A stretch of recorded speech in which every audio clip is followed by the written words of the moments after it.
telah mengonsumsi yang namanya narkoba. Dan paling disayangkan sekali ya teman-teman, Aceh termasuk peringkat yang ke-6 se-Indonesia terbanyak menggunakan narkoba. Dan yang paling disayangkan sekali ya teman-teman, lebih daripada 1% pengonsumsi narkoba itu adalah para pelajar, khususnya SMP dan SMA.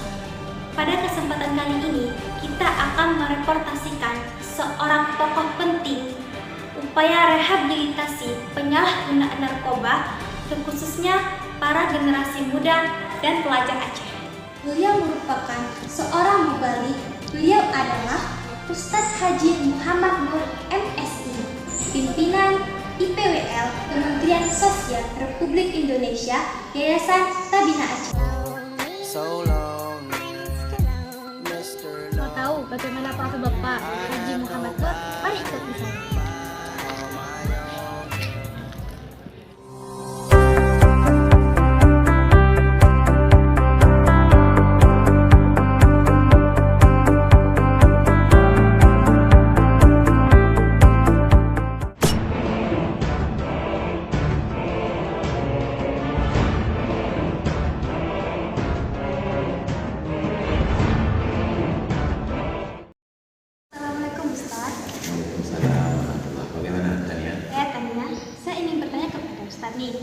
Apa yang melatar belakangi Ustadz dalam membangun lembaga rehabilitasi ini bagi penyalahgunaan narkoba, Ustadz?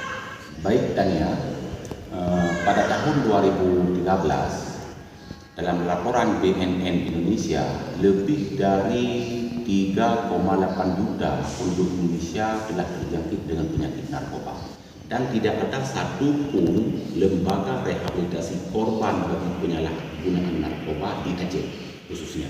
Maka kami dan kawan-kawan berinisiatif untuk mendirikan lembaga yaitu Yayasan Tabina Aceh yang fokus untuk korban rehabilitasi korban penyalahgunaan narkoba. Nah, itu teman-teman, kenapa Ustadz membangun lembaga ini untuk mengurangi masyarakat atau pemuda-pemuda yang telah terjangkit oleh narkoba, teman-teman. Pahami ya?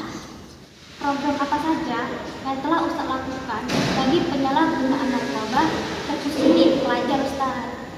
Baik Tania, di Yayasan Tabina Aceh kita ada 3 program pemulihan yang kita lakukan selama ini.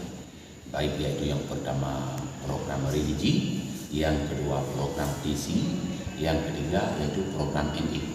Dengan kita kombinasikan 3 program ini, insya Allah lebih 5.000 korban penyalahgunaan narkoba Aceh telah berhasil kita pulihkan. Baik yaitu juga para pelajar ataupun siswa juga telah berhasil kita pulihkan. Nah, itu teman-teman, 3 program tersebut dapat menyembuhkan 5.000 lebih orang yang telah terjangkit atau pelajar yang telah terjangkit akan narkoba.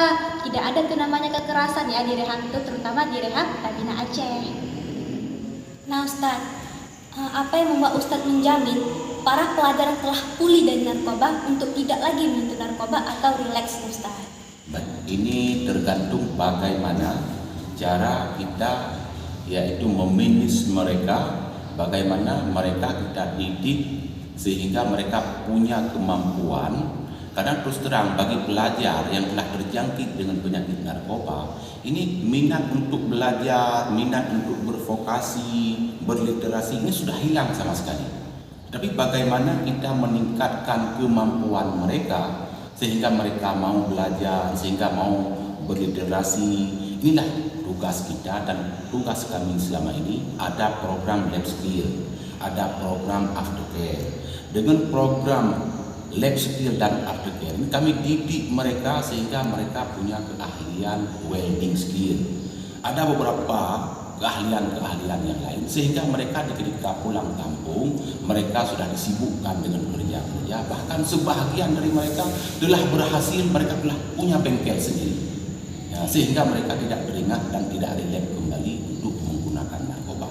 Karena bagi korban penyalahgunaan narkoba ini mayoritas karena mereka depresi, tidak ada pekerjaan dan mereka tidak ada skill sama sekali bagi diri mereka. Maka tugas kita ini untuk membangkitkan keinginan mereka, bagaimana mereka untuk terus belajar dan punya kerajinan tangan. Nah teman-teman, dengan adanya life skill dan literasi lainnya dapat menjamin para pelajar yang telah terkena narkoba ini untuk tidak lagi menggunakan narkoba karena mereka sih dididik dengan baik dan benar. Nah teman-teman, kesimpulan dari reportase kita bersama Ustadz Haji Muhammad Nur adalah jauhi narkoba karena bangsa ini menginginkan generasi yang sehat dan bebas dari narkoba. Dan juga Bapak Soekarno pernah berkata, berikan aku 10 pemuda akan kugoncangkan semua dunia ini. Kalau generasinya aja merusak dirinya sendiri, otomatis pasti dia akan merusak bangsa ini.